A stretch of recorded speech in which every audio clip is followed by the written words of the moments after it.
Hi, my name is Dan McCarron. I am the chair of the Measuring Student Outcomes Committee, and I work with Carol Conrad and Connie Giles. I'm going to give you a quick presentation of what we've done so far. The Measuring Student Outcomes Committee was created out of CAST when CAST basically decided that there were 5 core academic values. These were the critical thinking, resourcefulness, communication, creativity, and collaboration. And the question was asked at some point, how do we know that we are being successful? How do we know that we are developing the students towards those 5 core academic values? And hence this committee was created, the subcommittee was created to assess that. How well are we doing? Right now, what we have done so far in our subcommittee is we've researched various types of assessments and models that are already currently out there at schools, local, and at schools around the country. And we've also looked at a few publications to try to, gather some research. What I'm going to do right now, and what I will be doing at the faculty meeting, is I'm going to present the research that we've figured out so far to the faculty, and once that happens, shortly thereafter there will be a survey that will be sent out to you where you will have the opportunity to critique, provide some evaluation on the various types of assessments that we've come up with that you think will either work well here at Bullis or not so well, and we hopefully can figure out what the trends are amongst the faculty here, and see what everyone seems to like and what they think is best for us. Real quick, our assessments, we believe that we need them. Okay, this is why this subcommittee was created, but at the same time, these assessments are going to come hand in hand with what's already going on in the classroom. It's impossible to separate what's happening in the classroom, what these assessments will be, and we realize that what is going on in the classroom is extremely important, and we want that to be very much a part of this overall decision process. The assessments are not intended to replace anything that's going on in the classroom, nor are they implying that we're becoming a standards-based school. I want to reiterate that all these assessments are trying to do is assess how well our students are progressing towards the 5 core academic values. Now, the 5 assessment types that we've found are these right here: the Cornerstone, Common, Capstone, Portfolio, and Standard. What I'm going to do now is present to you some information about each type and what we've found to be some of the pros and cons of each one of those. So we're going to start with a Cornerstone assessment. Cornerstone assessments, the main thing you have to realize is the Cornerstone assessment is one that is unique to a course, whether that is a world history course, a French 1 course, a Algebra 2 course, what have you. It is unique to the course. One that's similar yet different is a common assessment, and a common assessment is one that is unique to each grade level. So it's an assessment that all 5th graders will be part of, all 9th graders, all 6th graders, what have you. The pros and cons of these 2 assessments, the pros are that we can make them whatever we want them to be. We can tailor them completely to match our objectives. We can get quick results in the sense that they can come back as quickly as we evaluate them. We can match them to our curriculum, and it can help develop local norms. It could really help emphasize what we're really after here at Bullis, and in this case, the 5 core academic values. The cons are that it's going to require a lot of coordination. If you can imagine, the entire 6th grade group of teachers would have to come together and create some sort of common assessment, or all of the world history teachers would have to create something. When the students are working on it, it might take away some class time. And like we said, while it's going to require coordination amongst teachers, it's also going to take up not a lot, but necessarily it will take up some time.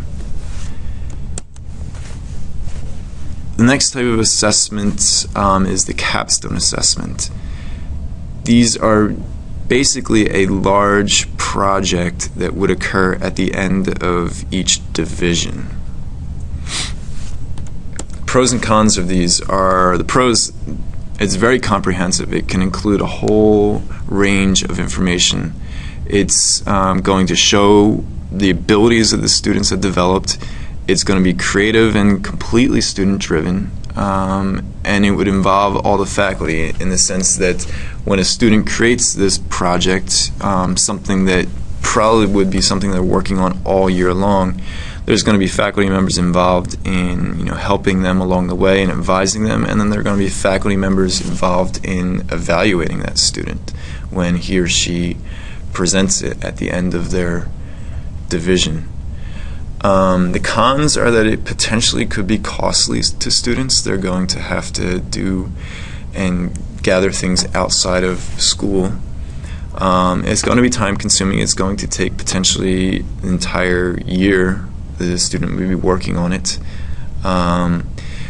It's going to take a lot of careful design in the sense that the faculty, we are going to have to decide what really is this evaluation. What does it really look like and what would it entail?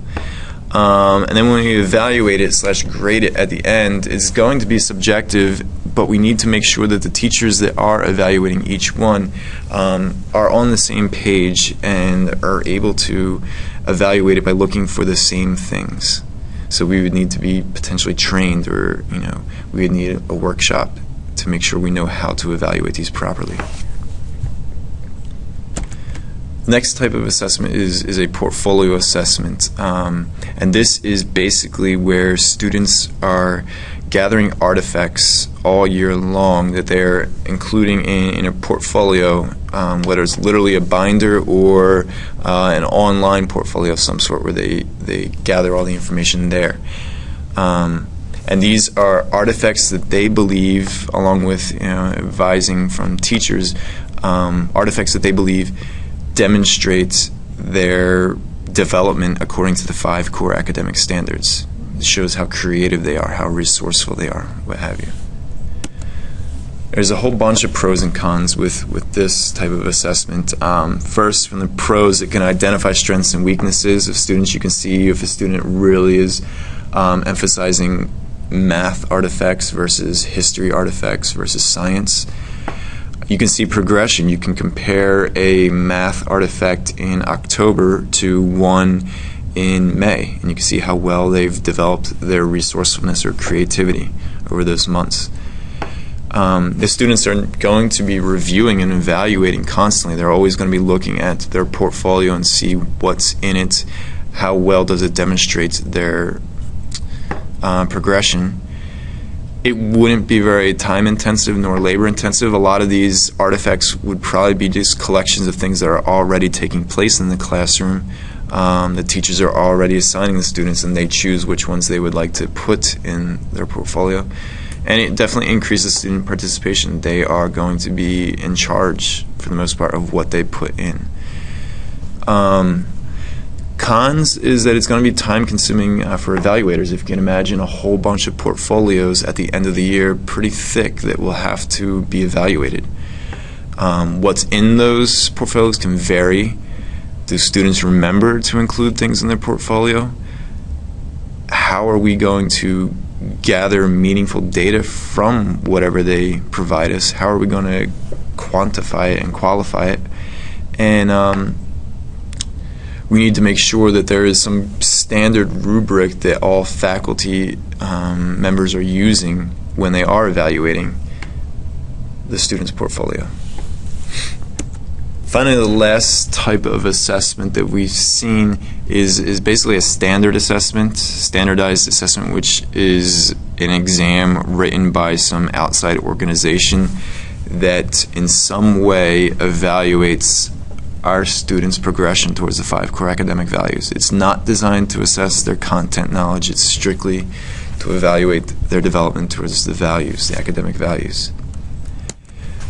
Pros and cons. Pros are basically that you can get a whole bunch of students tested quickly, conveniently.